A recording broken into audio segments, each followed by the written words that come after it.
有一个人哦，全部这样戴口罩啊，都是完全包起来的，然后进去到银行，那个大家都吓死了哦。他说：“你放心，你放心，我是来抢钱的。”大家好，我是阿汤哥，我真的是阿汤哥。我们今天有到都科议员找梁医师，梁医师好。这个世界目前最大消息大家都晓得吧，就是那个 coronavirus。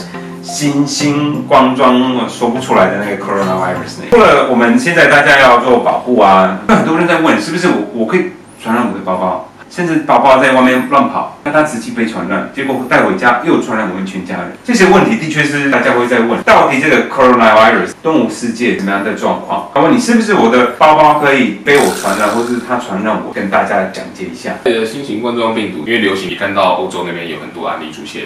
那我想大家会这么担心的原因，除了人的病例多以外，因为前几天有一个香港的狗，有被新闻报道。这个案例其实在兽医目前的流行病学并没有被广泛的接受，但是当初发的新闻稿不是一个很客观的报道，他直接在讲了说这个狗有被低程度的感染。如果我们把定义成感染，它必须符合几个要件。第一个是病毒必须在你身上进入你的血液或是组织或是细胞中，它还可以复制自己，它还可以再散播出去，这样我们才会把它定义成感染。你没有完成任何的一个步骤，不能被称作是感染。病毒在这座上不代表感染，对不对？它就是一个病毒在座上。如果照这份报告来讲，他们采取的口腔和鼻腔的样本，居多的分析。发现里面有阳性的病毒讯号，他说这样是被感染。那对我们来讲，这中间有盲点在。全美的兽医协会新型冠状病毒一些问答，它是持续在更新的。像它的第一个问题就是讲在香港的狗的状况，他们用什么方式去检测鼻腔样本，然后最后他们做了一些血液测试。那目前为止没有任何的证据显示这个狗真实的被感染。所以我们来看一下检验的过程，看一些盲点。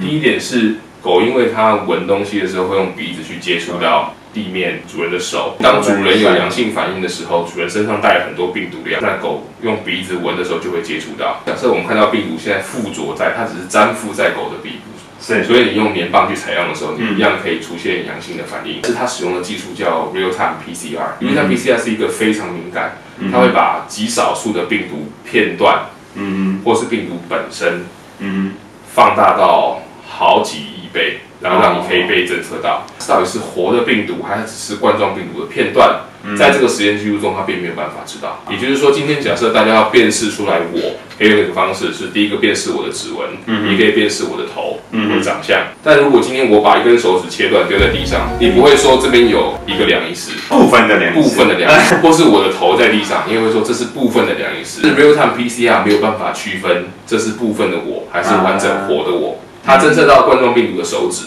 它还会跟你说这边有很多冠状病毒，可能不是一颗完整的冠状病毒。大家听到，如果你这样随便走一走哦，路上就看到梁医师的头哦，那就你也没办法确定他是不是梁医师，可是还是要打警察哦。然后第二个问题是，即便今天病毒真的是完整的，是整颗的冠状病毒在狗的鼻腔内发生，那下一步是要确认它可以进入细胞、组织或是血液中，来达到入侵的状态。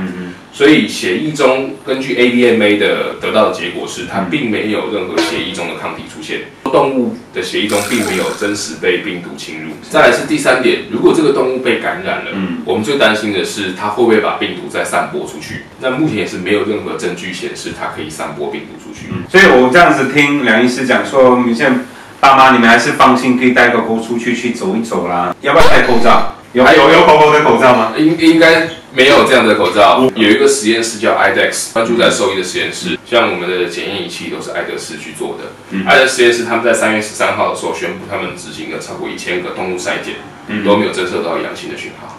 目前 evidence based 的话，狗狗没有被感染，它没有被感染，也没办法感染你。唯一的方法就是它身上有一些病毒，可是那个就是跟任何一个表面上面是一模一样，还是要热洗手，对不对？所以我觉得对于宠物狗或宠物猫或者其他生物，暂时不用过度恐慌。我想问你一个问题：世界有一堆病毒啊，除了 coronavirus 还有流感啊，其他的大家都很害怕，是不是这个动物世界啊，也是有一些病毒？是不是我的狗狗跟猫咪也要担心一些病毒啊。我们讲的 coronavirus 是人的 coronavirus， 动物有自己的 coronavirus， 这些疾病造成在动物身上的伤害和经济上的损失远大于我们可以看到的人类 coronavirus。有一个很有名的病，只专注在猫的冠状病毒，叫做猫传染性腹膜炎。传染性腹膜炎它的定义就是第一个它会传染。第二个，它会造成腹膜的发炎。腹膜就是你肚子里面所有的器官的表面。它最讨厌的事情是因为它的死亡率接近100%。你一旦100%，没错，就是你一旦感染而且发病，它死亡率也接近100%。然后再来是它目前没有一个很有效的疫苗，这个疫苗的有效程度还不是广泛被接受。理论上它目前没有有效的药物，传染途径很容易就是粪口传染，所以很多猫它在很幼年的时候就会被它亲带或是其他野猫去传染到。那从发病到死亡的时间可以是1个月，也可以到1年，它很少超过1年。哇，这个听起来比那个 coronavirus 还严重。会做什么样的预防，让它不会得这个病毒吗？就现在冠状病毒在猫的冠状病毒的流行率调查事实上挺高的。冠状病毒会不会一定变成猫传染性腹膜炎病毒是不一定的。假说是你的猫感染冠状病毒，然后有一天这个冠状病毒突变成了猫传染性腹膜炎病毒。所以你去检测猫体内有没有冠状病毒，不代表它一定就有猫传染性腹膜炎病毒，这是不同的事。虽然是同一种病毒，那我们要怎么去预防这件事情？基本上很难，你没有办法知道它在出生的时候会不会跟母猫就接触就传染了。只有说在它发病的时候，我们能不能去知道它就是腹膜炎病毒？如果知道是的话，就可以考虑做一些不要让它那么痛苦的事情。它有没有什么很特殊的症状？初期的症状并不明显，可能就是发烧、食欲下降、活力轻度减退，没有那么好吃，没那么爱动。到中期、后期，它可以出现腹水，出现淋巴结肿大，有些发生眼睛的问题，有些发生神经的症状。它可以侵入的组织很多。猫传染性腹膜炎最主要的方式，就你必须是有病毒的表现，而且表现在非肠胃道的组织身上，你才会知道。它就是猫传染性腹膜炎病毒。我自己也有冠状病毒，但狗的冠状病毒相对也只有消化道症状，而且它没有突变的问题，所以狗没有狗腹膜炎病毒，没有，狗只有冠状病毒，它只会造成下痢。